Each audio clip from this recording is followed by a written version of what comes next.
الحمد للہ رب العالمین والصلاة والسلام علی سید الانبیاء والمرسلین اما بعد فاعوذ باللہ من الشیطان الرجیم بسم اللہ الرحمن الرحیم۔ الحمدللہ 10 لیسنز میں پہلا پارہ مکمل ہوا۔ آج ہم تفسیر قرآن کے لیسن نمبر 11 کا آغاز دوسرے پارے سے کر رہے ہیں۔ ابھی انشاءاللہ تعالی ہم کنز الایمان اس کے ساتھ اس کی تفسیر خزائن العرفان ملا کے پڑھیں گے۔ آپ اپنے موبائل کی، کمپیوٹر کی، لیپ ٹاپ کی، آئی پیڈ کچھ بھی یوز کر رہے ہیں، اسکرین پر ساتھ ساتھ دیکھتے بھی جائیے۔ جو میں پڑھ رہا ہوں آپ کو ڈسپلے بھی ہو رہا ہے، نظر بھی آ رہا ہوگا انشاءاللہ تعالی۔ ایک دو لفظ کنز الایمان شریف کے ہوتے ہیں، پھر آگے تفسیر خزائن العرفان ہوتی ہے۔ یہ جو بریکٹوں میں نظر آ رہا ہے نا، یہ قرآن اور اس کا ترجمہ کنز الایمان، اور پھر آگے اس کی تفسیر ہوتی ہے۔ ہم چونکہ قرآن پاک کو سمجھنے کے عزم کے ساتھ اس کورس میں آئے ہیں، عربی میں تو الحمدللہ آپ نے کئی ختم قرآن کیے ہوں گے، اردو میں ہو سکتا ہے کئیوں کا یہ فرسٹ ٹائم ایکسپیرینس ہو، تو ہم سارا توجہ جو ہے وہ ترجمہ اور تفسیر پہ کر رہے ہیں۔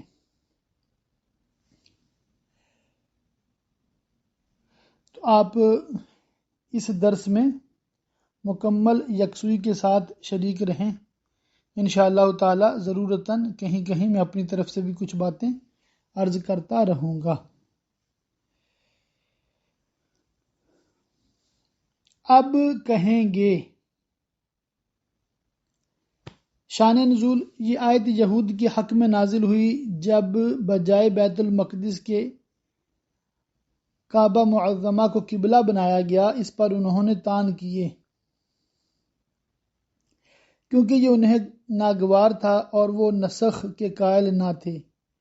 ایک قول پر یہ آیت مشرکین مکہ کی اور ایک قول پر منافقین کے حق میں نازل ہوئی، اور یہ بھی ہو سکتا ہے کہ اس سے کفار کے یہ سب گروہ مراد ہوں، کیونکہ طعن و تشنیع میں سب شریک تھے، اور کفار کے طعن کرنے سے قبل قرآن پاک میں اس کی خبر دے دینا غیبی خبروں میں سے ہے۔ طعن کرنے والوں کو بیوقوف اس لیے کہا گیا کہ وہ نہایت واضح بات پر معترض ہوئے، باوجود کہ انبیاء سابقین نے نبی آخر الزماں کے خصائص میں آپ کا لقب ذوالقبلتین،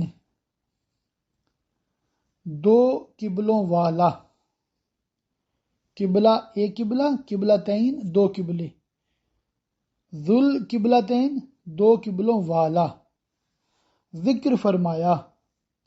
اور تحویل قبلہ اس کی دلیل ہے کہ یہ وہی نبی ہیں جن کی پہلے انبیاء علیہ السلام خبر دیتے آئے۔ ایسے روشن نشان سے فائدہ نہ اٹھانا اور معترض ہونا کمال حماقت ہے۔ اوپر ہم نے ترجمے میں پڑھا تھا، اس کو اب دوسرے ترجمے کے ساتھ میں ملاتا ہوں۔ اب کہیں گے بے وقوف لوگ، کس نے پھیر دیا مسلمانوں کو ان کے اس قبلہ سے جس پر تھے؟ تفسیر، قبلہ اس جہت کو کہتے ہیں جس طرف آدمی نماز میں منہ کرتا ہے، یہاں قبلہ سے بیت المقدس مراد ہے۔ تم فرما دو کہ پورب پچھم سب اللہ ہی کا ہے، مشرق مغرب سب اللہ ہی کا ہے، اسے اختیار ہے جسے چاہے قبلہ بنائے، کسی کو کیا جائے اعتراض۔ بندے کا کام فرما برداری ہے، جسے چاہے سیدھی راہ چلاتا ہے، اور بات یوں ہی ہے کہ ہم نے تمہیں کیا سب امتوں میں افضل، تم لوگوں پر گواہ ہو۔ دنیا و آخرت میں مسئلہ دنیا میں تو یہ کہ مسلمان کی شہادت مومن کافر سب کے حق میں شرعاً معتبر ہے، اور کافر کی شہادت مسلمان پر معتبر نہیں۔ مسئلہ اس سے یہ بھی معلوم ہوا کہ اس امت کا اجماع حجت لازم المقبول ہے۔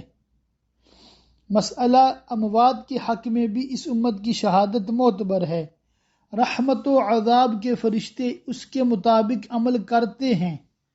صحاح کی حدیث میں ہے کہ سید عالم صلی اللہ تعالی علیہ وآلہ وسلم کے سامنے ایک جنازہ گزرا، صحابہ نے اس کی تعریف کی، حضور نے فرمایا واجب ہوئی۔ پھر دوسرا جنازہ گزرا، صحابہ نے اس کی برائی کی، حضور صلی اللہ علیہ وآلہ وسلم نے فرمایا واجب ہوئی۔ حضرت عمر رضی اللہ تعالیٰ عنہ نے دریافت کیا کہ حضور کیا چیز واجب ہوئی؟ فرمایا پہلے جنازہ کی تم نے تعریف کی، اس کے لیے جنت واجب ہوئی، دوسرے کی تم نے برائی بیان کی، اس کے لیے دوزخ واجب ہوئی۔ تم زمین میں اللہ کے شہداء یعنی گواہ ہو۔ پھر حضور نے یہ آیت تلاوت فرمائی۔ مسئلہ یہ تمام شہادتیں صلحائے امت اور اہل صدق کے ساتھ خاص ہیں، اور ان کے معتبر ہونے کے لیے زبان کی نگہداشت شرط ہے۔ جو لوگ زبان کی احتیاط نہیں کرتے اور بیجا خلاف شرع کلمات ان کی زبان سے نکلتے ہیں اور ناحق لعنت کرتے ہیں، صحاح کی حدیث میں ہے کہ روز قیامت نہ وہ شافع ہوں گے نہ شاہد، یعنی کہ نہ تو وہ شفیع ہوں گے، شفاعت کرنے والے ہوں گے، نہ ہی گواہ ہوں گے۔ اس امت کی ایک شہادت یہ بھی ہے کہ آخرت میں جب تمام اولین و آخرین جمع ہوں گے اور کفار سے فرمایا جائے گا کیا تمہارے پاس میری طرف سے ڈرانے اور احکام پہنچانے والا نہیں آئے؟ تو وہ انکار کریں گے اور کہیں گے کوئی نہیں آیا۔ حضرات انبیاء علیہ السلام سے دریافت فرمایا جائے گا، وہ عرض کریں گے کہ یہ جھوٹے ہیں، ہم نے انہیں تبلیغ کی۔ اس پر ان سے اقامہ للحجہ دلیل طلب کی جائے گی۔ وہ عرض کریں گے کہ امت محمدیہ ہماری شاہد ہے، یہ امت پیغمبروں کی شہادت دے گی کہ ان حضرات نے تبلیغ فرمائی۔ اس پر گزشتہ امت کے کفار کہیں گے انہیں کیا معلوم، یہ ہم سے بعد ہوئے تھے۔ دریافت فرمایا جائے گا تم کیسے جانتے ہو؟ یہ عرض کریں گے یا رب تو نے ہماری طرف اپنے رسول محمد مصطفیٰ صلی اللہ تعالی علیہ وآلہ وسلم کو بھیجا، قرآن پاک نازل فرمایا، ان کے ذریعے سے ہم قطعی و یقینی طور پر جانتے ہیں کہ حضرات انبیاء علیہ السلام نے فرض تبلیغ علی وجہ الکمال ادا کیا۔ پھر سید انبیاء صلی اللہ تعالی علیہ وآلہ وسلم سے آپ کی امت کی نسبت دریافت فرمایا جائے گا، حضور ان کی تصدیق فرمائیں گے۔ مسئلہ اسے معلوم ہوا کہ اشیاء معروفہ میں شہادت تسامع کے ساتھ بھی معتبر ہے، یعنی جن چیزوں کا علم یقینی سننے سے حاصل ہو اس پر بھی شہادت دی جا سکتی ہے، اور یہ رسول تمہارے نگہبانوں گواہ۔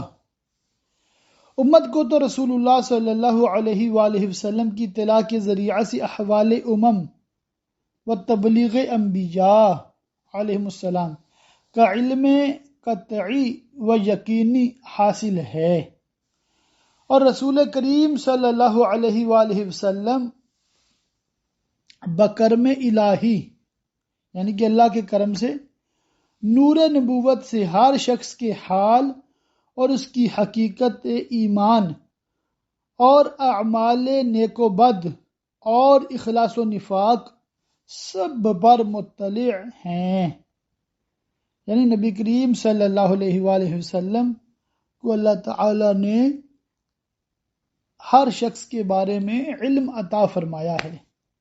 مسئلہ اسی لیے حضور کی شہادت دنیا میں بحکم شرع امت کی حق میں مقبول ہے، یہی وجہ ہے کہ حضور نے اپنے زمانہ کے حاضرین کے متعلق جو کچھ فرمایا، مثلا صحابہ و ازواج و اہل بیت کے فضائل و مناقب یا غائبوں اور بعد والوں کے لیے مثل حضرت اویس و امام مہدی وغیرہ کی اس پر اعتقاد واجب ہے۔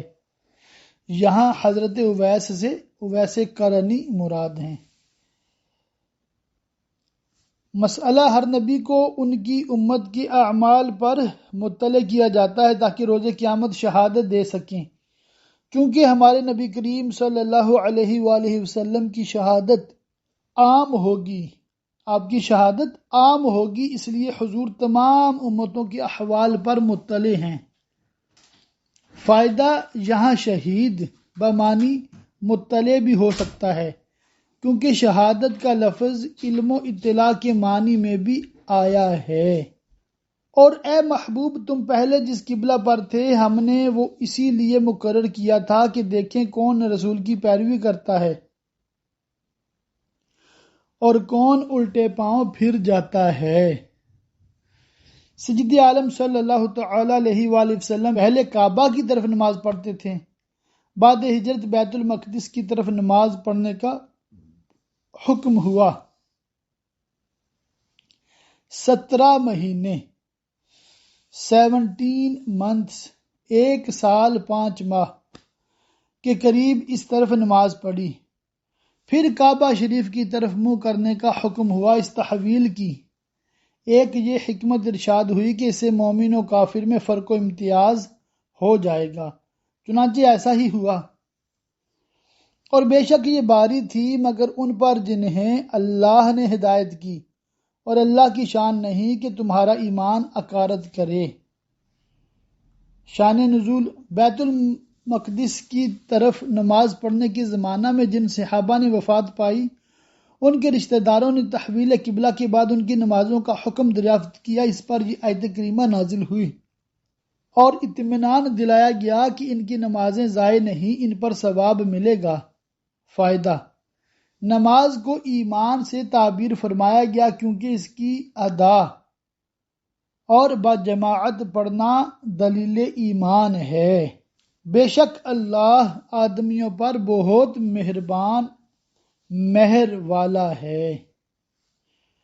ہم دیکھ رہے ہیں بار بار تمہارا آسمان کی طرف منہ کرنا۔ سبحان اللہ۔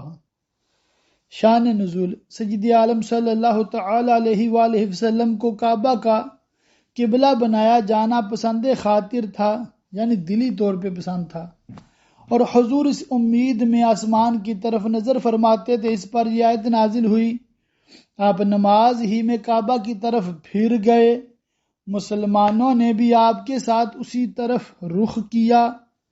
مسئلہ، اس سے معلوم ہوا کہ اللہ تعالیٰ کو آپ کی رضا منظور ہے اور آپ ہی کی خاطر کعبہ کو قبلہ بنایا گیا۔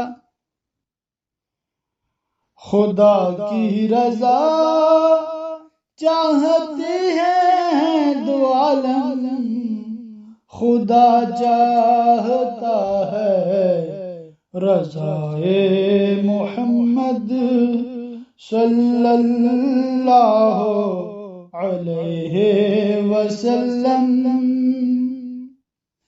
اسی آیت مبارکہ پر یہ شعر ہے، اس لیے میں نے ضمناً عرض کر دیا کہ پیارے محبوب صلی اللہ علیہ وآلہ وسلم نے خواہش کی کہ خانہ کعبہ ہمارا قبلہ ہو، اللہ تعالیٰ نے ویسا ہی حکم ارشاد فرما دیا۔ تو ضرور ہم تمہیں پھیر دیں گے اس قبلہ کی طرف جس میں تمہاری خوشی ہے۔ ابھی اپنا منہ پھیر دو مسجد حرام کی طرف، اور اے مسلمانوں تم جہاں کہیں ہو اپنا منہ اسی کی طرف کرو۔ اس سے ثابت ہوا کہ نماز میں رو بقبلہ ہونا فرض ہے، اور وہ جنہیں کتاب ملی ہے ضرور جانتے کہ یہ ان کے رب کی طرف سے حق ہے، کیونکہ ان کی کتابوں میں حضور کے اوصاف کے سلسلہ میں یہ بھی مذکور تھا کہ آپ بیت المقدس سے کعبہ کی طرف پھریں گے، اور ان کی انبیاء علیہ السلام نے بشارتوں کے ساتھ حضور کا یہ نشان بتایا تھا کہ آپ بیت المقدس اور خانہ کعبہ دونوں قبلوں کی طرف نماز پڑھیں گے، اور اللہ ان کے کوتکوں سے بے خبر نہیں۔ اور اگر تم ان کتابیوں کے پاس ہر نشانی لے کر آؤ، وہ تمہارے قبلہ کی پیروی نہ کریں گے، کیونکہ نشانی اس کو نافع ہو سکتی ہے، اس کو نفع دینے والی ہو سکتی ہے جو کسی شبہ کی وجہ سے منکر ہو۔ یہ تو حسد و عناد سے انکار کرتے ہیں، انہیں اس سے کیا نفع ہوگا، اور نہ تم ان کے قبلہ کی پیروی کرو۔ معنی یہ ہے کہ یہ قبلہ منسوخ نہ ہوگا تو اب اہل کتاب کو یہ طمع نہ رکھنا چاہیے کہ آپ ان میں سے کسی کے قبلہ کی طرف رخ کریں گے، اور وہ آپس میں بھی ایک دوسرے کے قبلہ کے تابع نہیں۔ یہ بہت اہم پوائنٹ ہے، توجہ سے سماعت کریں۔ ہر ایک کا قبلہ جدا ہے۔ یہود تو صخرہ بیت المقدس کو اپنا قبلہ قرار دیتے ہیں، اور نصارہ بیت المقدس کے اس مکان شرقی کو جہاں نفخ روح حضرت مسیح واقع ہوا، مطلب کہ جہاں پر بی بی مریم رضی اللہ تعالی عنہا پر سیدنا جبریل علیہ السلام نے دم فرمایا تھا، اور یہ وہ مقام ہے جہاں پر حضرت عیسیٰ علیہ السلام کے جسم اقدس میں روح ڈالی گئی۔ تو نفخ روح حضرت مسیح، یہ اس مقام کو نصارہ اور عیسائی جو ہیں اپنا قبلہ مانتے ہیں۔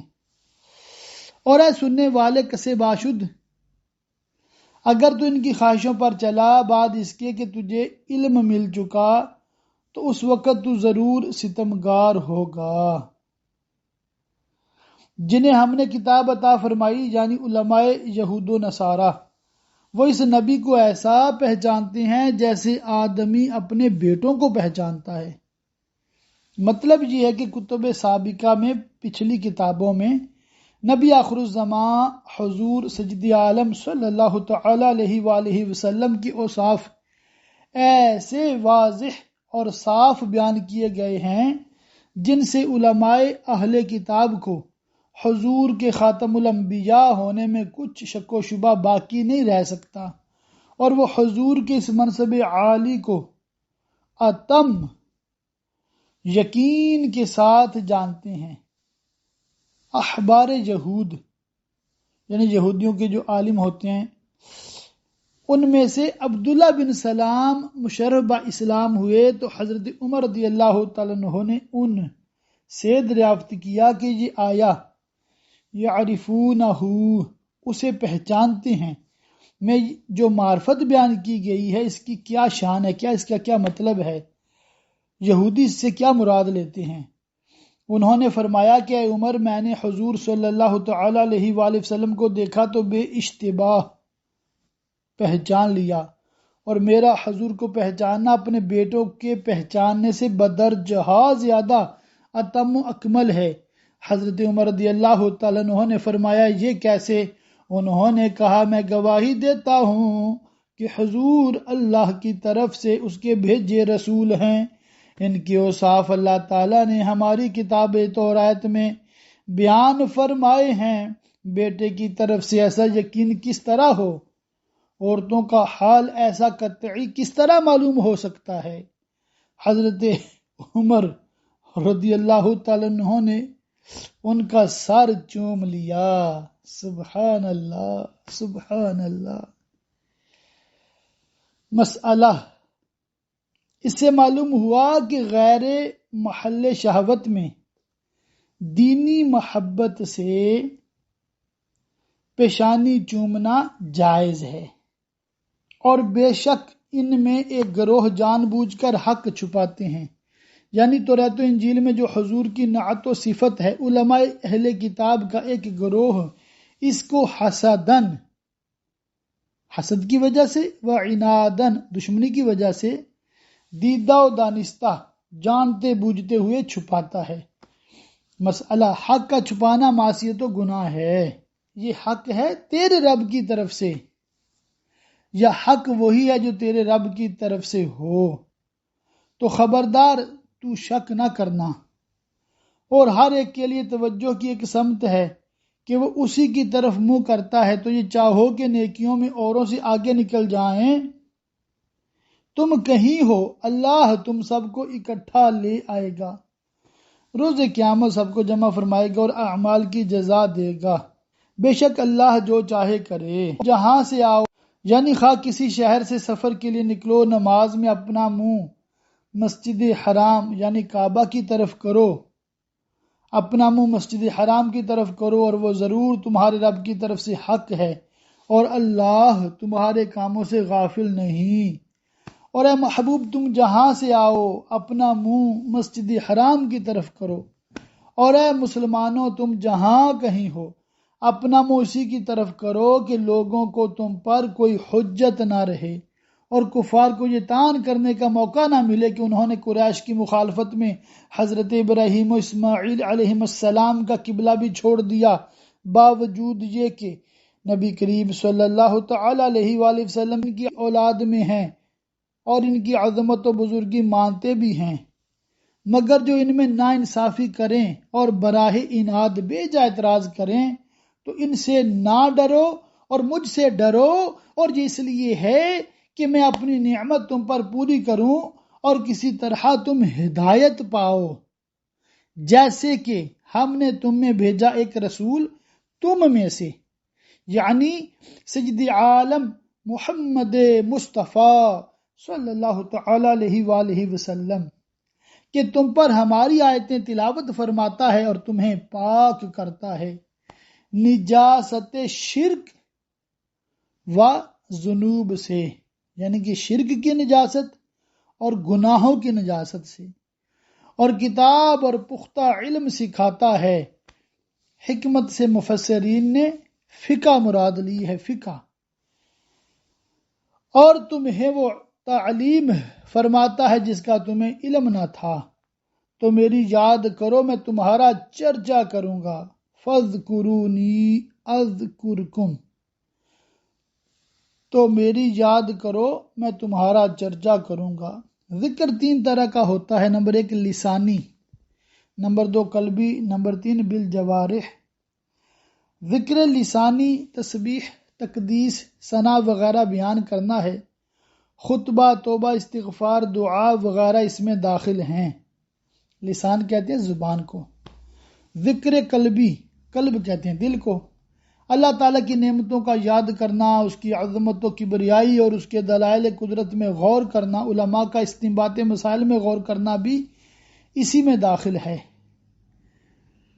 ذکر بالجوارح یہ ہے کہ اعضاء اطاعت الہی میں مشغول ہوں، جیسے حج کے لیے سفر کرنا، یہ ذکر بالجوارح میں داخل ہے۔